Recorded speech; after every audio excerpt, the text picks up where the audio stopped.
patay ka na ulit. Pagpalaing batahalang Emre.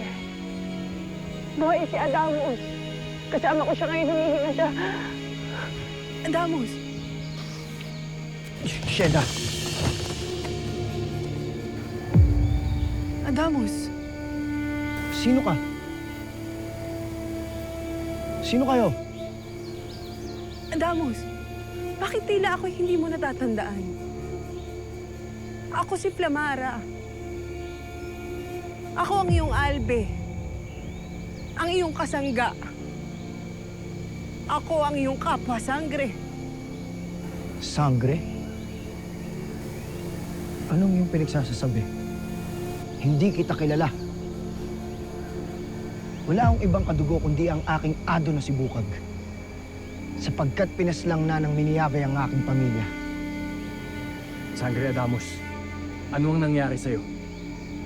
Ano at paulit-ulit ang pagtawag niyo sa akin ng sangre? Sapagkat isa kang sangre. Isa kang nilalang na may dugong bughaw. Hindi ko batid kung sino ang bukag na iyong sinasambit. Ngunit hindi mo siya kadugo. Sapagkat ako ang iyong kadugo, Adamos.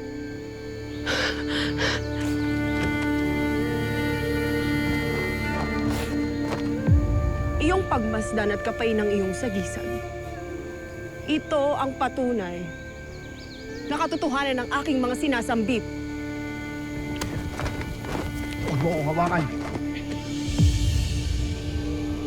Hindi ko batid ang inyong pakay kung bakit niyo ako nililindang. Tama nga si Ado. Napakaraming masasamang loob dito sa Encantadia. Gusto na ang kasinungalingan. Ako yun yung paraanin. Adamos, ano ba ang nangyayari sa'yo? Tila hindi mo kami nakikilala. At ang malala pa dito ay tila hindi mo kilala ang iyong sarili. Pati ang iyong pinagmulan.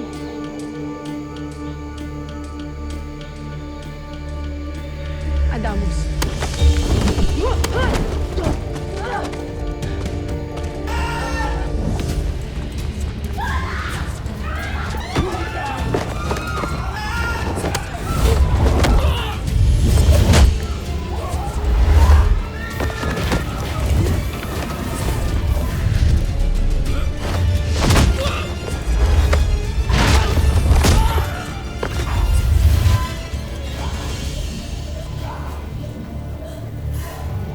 Sangre.